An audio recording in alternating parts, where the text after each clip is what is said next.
Good morning, friends. I wanted to come to you this morning on this Wednesday morning to bring you a message of healing and to share with you a little bit of my love.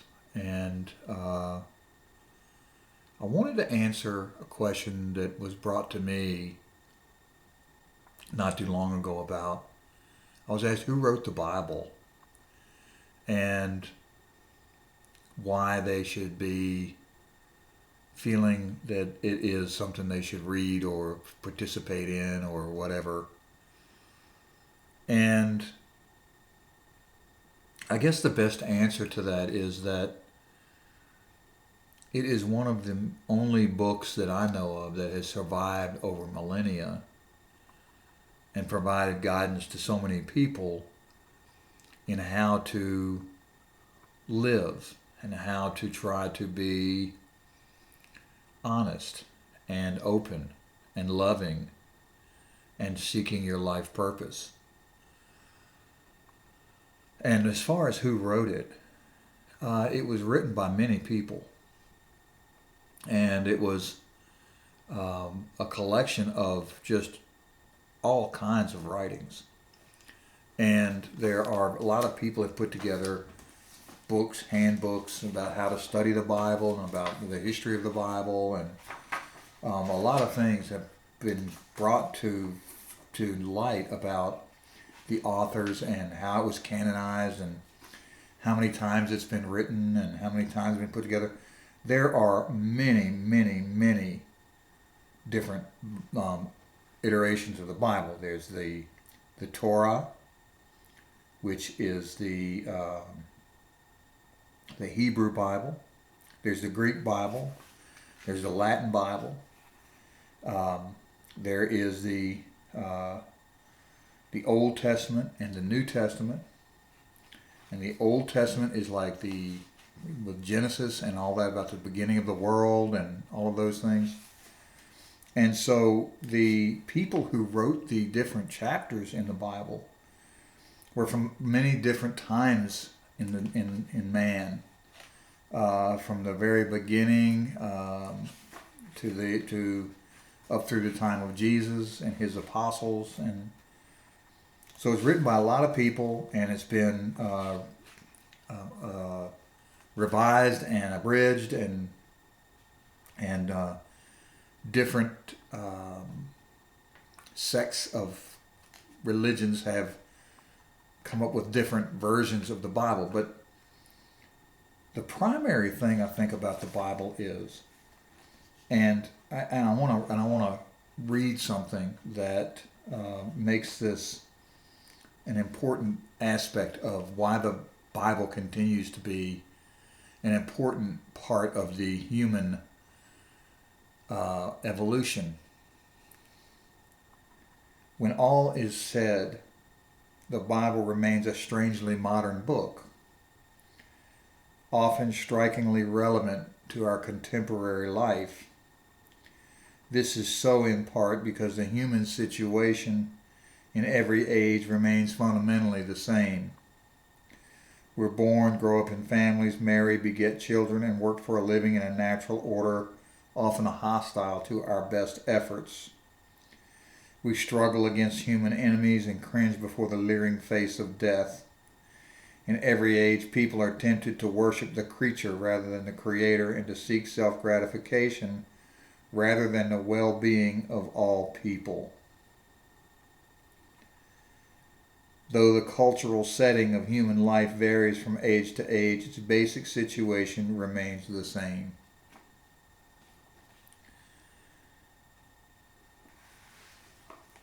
Throughout all the chapters of the Bible, whether it be the Old Testament, the New Testament, whether it be Jesus' teachings, whether it be others, the basic concepts are the same. There is a creator called God, Yahweh, in the book. And there are basic principles by which to live. Some call them the Ten Commandments. And I have, of course, come to believe in just several very simple principles of honesty, omnipotence, pure love, and essence that derive from that book and the teachings of those who have come before and after the current modern day thinking of people. But in that book, there are multitudes of true stories of acts of honesty, acts of betrayal of honesty, acts of great power and miracles in the omnipotent power of mankind. There are acts of love and hate and the great healing of pure love that Jesus was teaching us. And the purpose of mankind and the great essence that I call and others call the life purpose for each of us to fulfill in our life. So when asked if the Bible is a book to be trying to live within, of course, we should try to strive to be good people. And we should try to be living in the vision of our Creator, because we were created in the likeness of our Creator. There's a lot of discussion that goes on all the time about who is God and where we created in the image of our Creator. And for me, it comes down to a very simple explanation. And I know it's complicated to a lot of people, and it took me a long time to come to the conclusion that I have. And that is this. And we can go back to the amoeba and the slug coming out of the water with fins and all that, and evolving from apes or whatever. To me, that's not the primary question, because that is an easy answer for me because of what I'm about to say. When I see what we do as humans in the image of a Creator, we are creators. And I firmly believe that we are on the verge of creating other humans, not just with sexual intercourse, but in other ways as well. And I believe we are going to be capable of creating other civilizations. And I believe that we are on the cusp of requiring us to populate other planets, either because we are great inventors and creators, or because we are so bad at what we're doing that we're going to have to evacuate this planet in search of another place to continue our species or be extinct. Whichever one it is, I believe that we're going to be able to create life on other planets. We're in the process now of sending people back to the moon, and we are in the process of thinking we're going to go to Mars maybe and populate Mars. So I think there's a very real movement in the idea that we are creators and God is our Creator, and that we worship God as our Creator, and that we were created in the image of our God. I think that where a lot of us seem to be having difficulty is in the idea that we must place all of our destiny in the hands of God, when it is now my firm belief that we must also accept the accountability and responsibility for our lives. That we are not just in the destiny created by God, but we have it in our hands to create our destiny with the help of our Creator, who gave us the power to move forward in our creations. But we must never lose sight of the fact that we were created in the image of our God. So that's my answer. And to date, we have not found true scientific evidence to prove me otherwise. We were put here some kind of way. And we have not seen the true evolution of us evolving from apes. We have not seen the true evidence of us evolving from slugs in the water or fish getting fins and finally walking out of the ocean. Nor do we have true evidence that we were brought here by people from other planets and planted here. The Adam and Eve story is compelling. There are, hieroglyphics in ancient places that show space beings coming here possibly and bringing two people here and planting us here in the Garden of Eden. And we went from there. So there's compelling evidence to say that we were brought here. Any way you look at it, God is real. So someone created us some kind of way. Because without that, I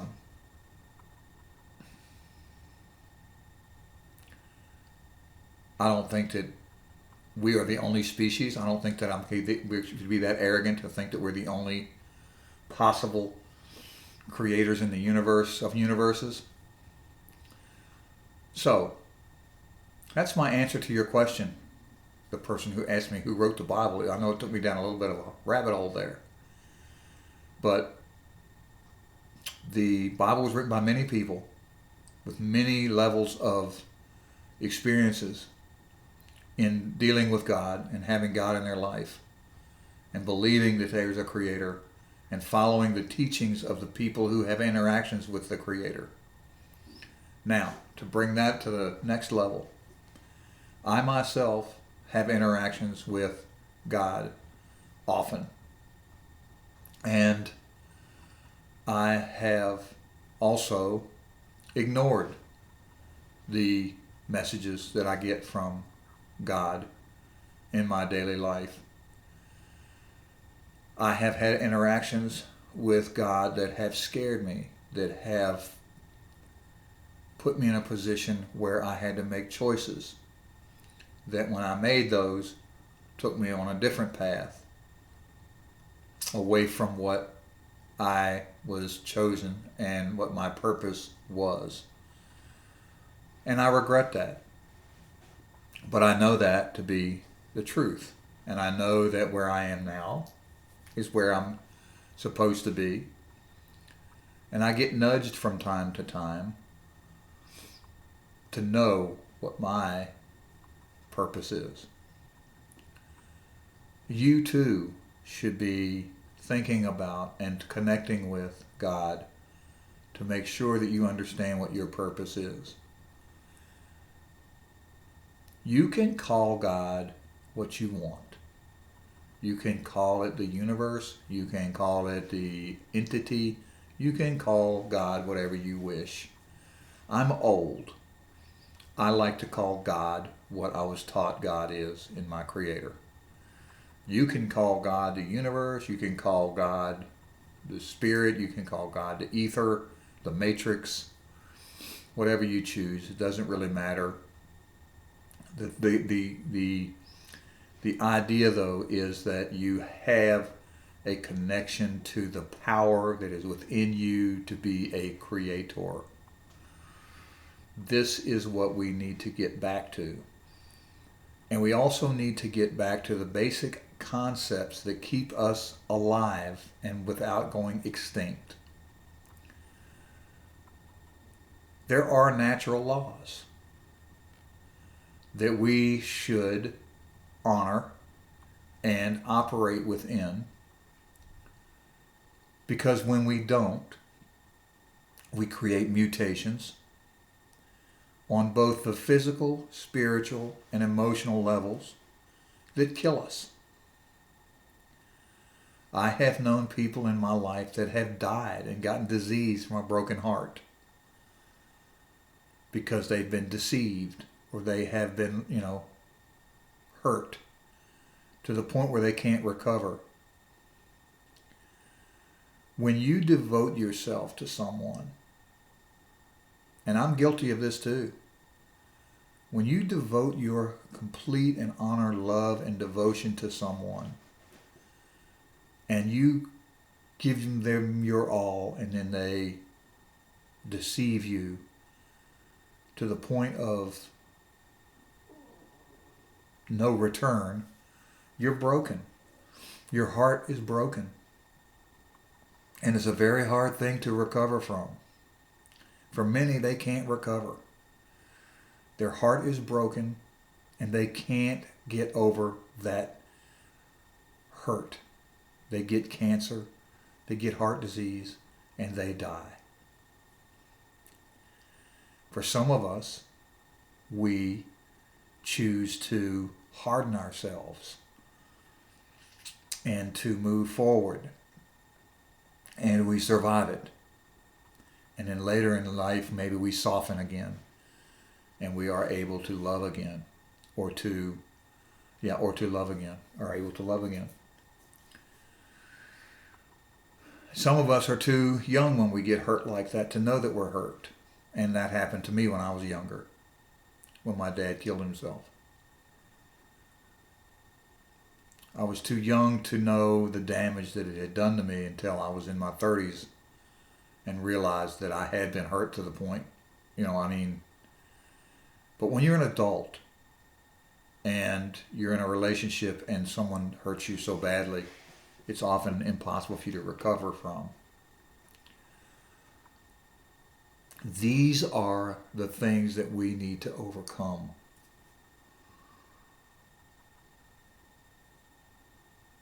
That's the emotional piece of our relationships with one another.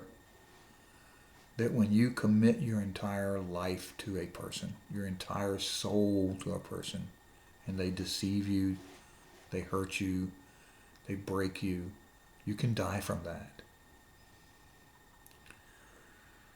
It's my also belief that the planet that we're on,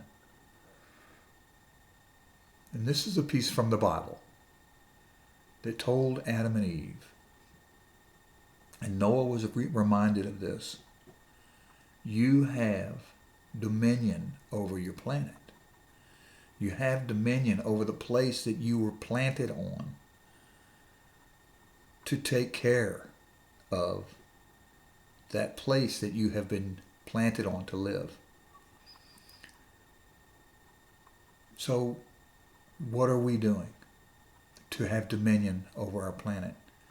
For many, dominion over our planet means that the resources on this planet are abundant and that we should be able to take, and take without any reciprocity, without any reciprocal care for those resources. For others, we must live completely by the earth without any other thing except live off the earth. There are those who are radical enough that feel like they should run around the earth naked and, eat grass and live in caves back again. But we know that that's not possible for us. Then there are those who are moderates, who believe that we should be able to use the resources of our planet and also restore those resources on our planet. You cut down a tree, you plant a tree. You cut down a tree to build a house, you plant a tree. If you are going to eat animals, you have to make sure the animals are taken care of. If you're going to use the soil to plant and eat, you have to restore the soil. You have to nurture the soil. You can't destroy the soil. For years we have destroyed the soil with fertilizers and pesticides. We know that to be true. Our waterways are almost completely destroyed by the runoff from fertilizers, causing these plumes and grasslands to be killed. The water grass to be destroyed, which is great. The filtering mechanisms for our water systems in the ocean and stuff. Our oyster beds were destroyed at one time by chemical the great Rappahannock River oyster was almost decimated completely because of virus that got into the oysters. I love Rappahannock River oysters. So we have been negligent in our responsibility that goes with being the caretaker of our planet. And so we've got to do better with taking care of our planet so it takes care of us, or we will need to evacuate because it will turn into a useless rock. And there are a lot of people who are working to help make that better. Some of these means are very radical and could destroy, you could throw the baby out with the bathwater, as some people are saying. But the movement is there, and we're trying to make strides to take care of our planet. But that's in the Bible. The 10 Commandments came from people who were reading them in the Bible. So my message today is, let's get back to healing and some basic principles of love and caring. This is what we need to get back to. My friend Cheyenne and her husband Don, who's my friend as well. Don, I love you, Don. And several other people have come together to start We Care Partnerships Network. And I'm the founder of the Hope Institute, a 501c3, that's going to continue to bring you these messages and is working with people to get them together, to help others to learn about hope, honesty, omnipotence, pure love, and essence. We want to build communities where people can come together and learn about these things, where people can honestly assess where they are, where they've been, what is in here, what is in there, to connect with their omnipotence, their godlike power. I'm being very honest with you all right now. You have omnipotence. There has never been any more relevant truth in us than what we are capable of right now. We see our people tearing each other apart with ideologies that are, to a large degree, in conflict with the basic principles of decency. Even when we're trying to be decent to other people, they're in conflict with our humanity. Honestly assess. We have to honestly assess everything we're doing at this point. For me, it's a command to stop and assess. Honestly assess. Everyone, honestly assess what it is you're doing and what you're thinking about doing before you do it. Connect with your omnipotence again. Breathe, like I teach, breathe. Breathe and think about connecting. Imagine where you would be and what's one of those places that you love, and reconnect. Ask to reconnect. It'll happen. It will happen. Trust me. It will. You just have to do it. Trust, and it will happen. It's there. The power is there.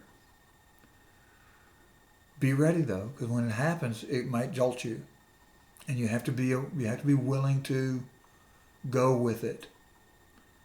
Trust me that I understand, because I have turned it off a lot, because I've tried to live within certain confines, and I'm done living within confines. For all my friends out there who know I am and what I have experienced, I'm done living within the confines. So we have to reconnect with our omnipotence. Don't be afraid of it. Don't be an unbeliever in the power of your creativity. And if you're worried about that, if you think that you can't get there, come to us. We will help you get there. We're starting our coaching process. We've got our coaching process going, so you can connect with us. The healing power of pure love. A lot of people really feel weird about love.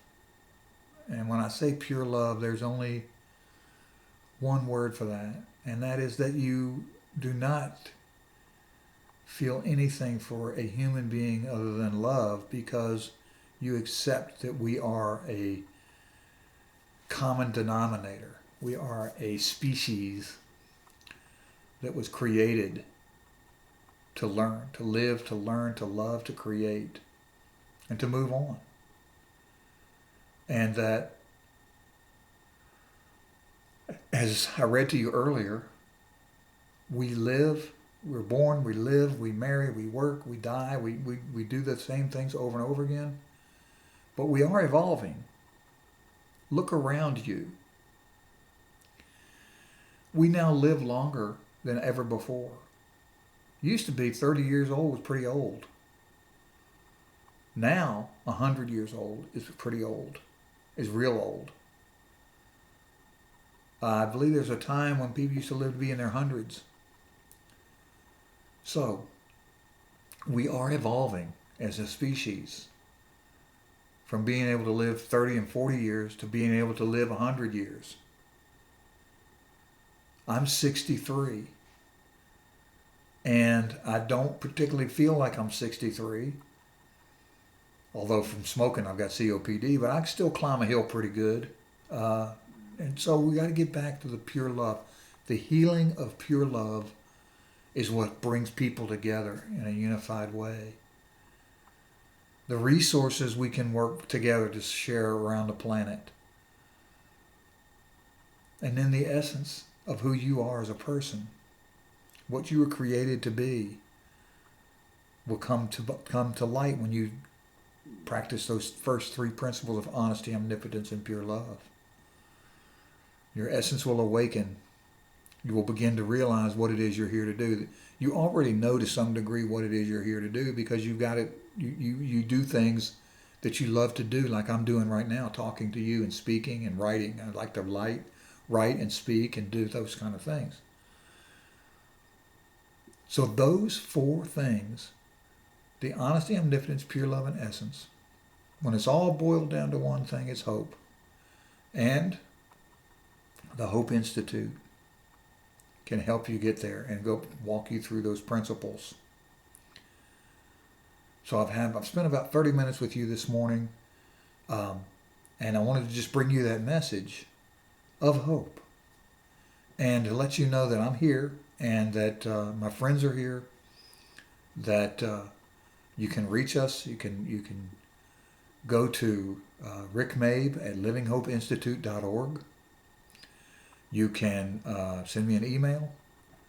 You can text me at 757-696-3341.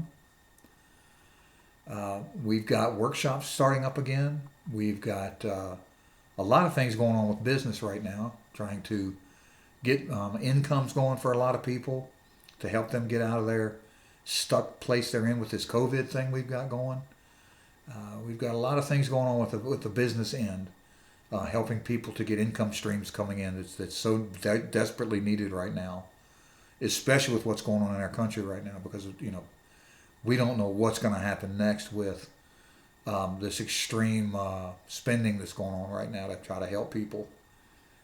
So we've got to get income streams coming in all over the place. You can also help us by donating to us. Just give us a call. Rick Mabe at livinghopeinstitute.org, and we've got events going on all the time. Just keep in touch with us. You'll get notifications. If you send me an email at rickmabe at livinghopeinstitute.org, I'll send you information about how to get in touch with us, how to join our organization, and get our newsletter and the things that we do all the time. Become part of our team. Become part of our group. Hang out with us. We can learn together and hang out together. So with that, I'm going to wrap up for the day. I love you, and let's keep going. Let's keep talking, and let's get some hope on. Thank you.